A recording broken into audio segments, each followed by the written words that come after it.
So I've told this story a number of times, but guys will ask from time to time, since Uncle Scotty's been 40 years behind the gun, coming on the department in 1976.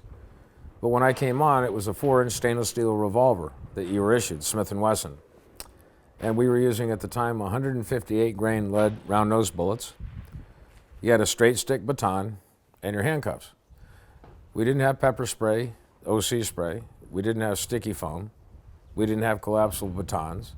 We didn't have less lethal shotguns that shoot the beanbag rounds. We didn't have anything. Basically, after they trained you in the academy, they set you loose.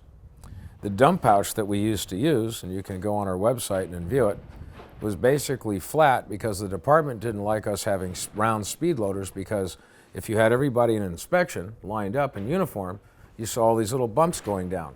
They didn't like that. So when I came on, you had to have a flat dump pouch. And what happened is you snapped one end open and all these 6 loose rounds fell into your hands. Now, the real high-tech piece of equipment that came out during my time in the academy toward the end was a speed strip, and it was a stainless steel that held 6 rounds, stainless steel clip, and you snapped the rounds in, and once you reloaded your revolver or you unloaded it, you had to snap each one in individually. Now imagine doing that when somebody's coming on you full of sand trying to shut down the store on you. So that's what I was brought up on. And then when I came out into the field, we were finally allowed to get the round speed loaders. I can teach you how to reload a revolver as fast as most people, or faster than most people can reload a semi-auto. But we didn't have that. So we had the 4-inch revolver, we had a straight stick baton, and we were able to use bar arm and carotid to put people down.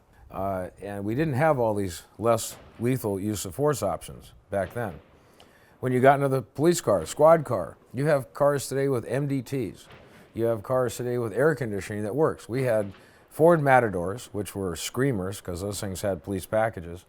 But we used to have what we call 440 air, which is 4 windows down, 40 miles an hour. The other thing we had back then that nobody understands is a hot sheet. You had a big placard inside the black and white, big metal bracket, little light bulb in the center.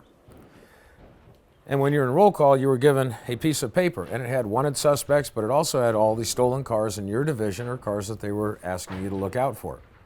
So you take the piece of paper you're given in roll call, you got in a squad car, and you'd slide it down into the bracket.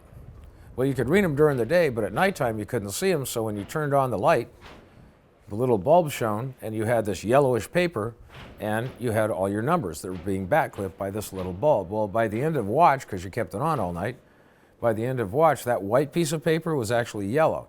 In some cases, they actually caught on fire if the paper caved in because it was against the light bulb. So that was kind of another interesting fact, and hence the derivation of hot sheet was not only to have hot cars, but the sheet itself actually got hot when you put your hand on it.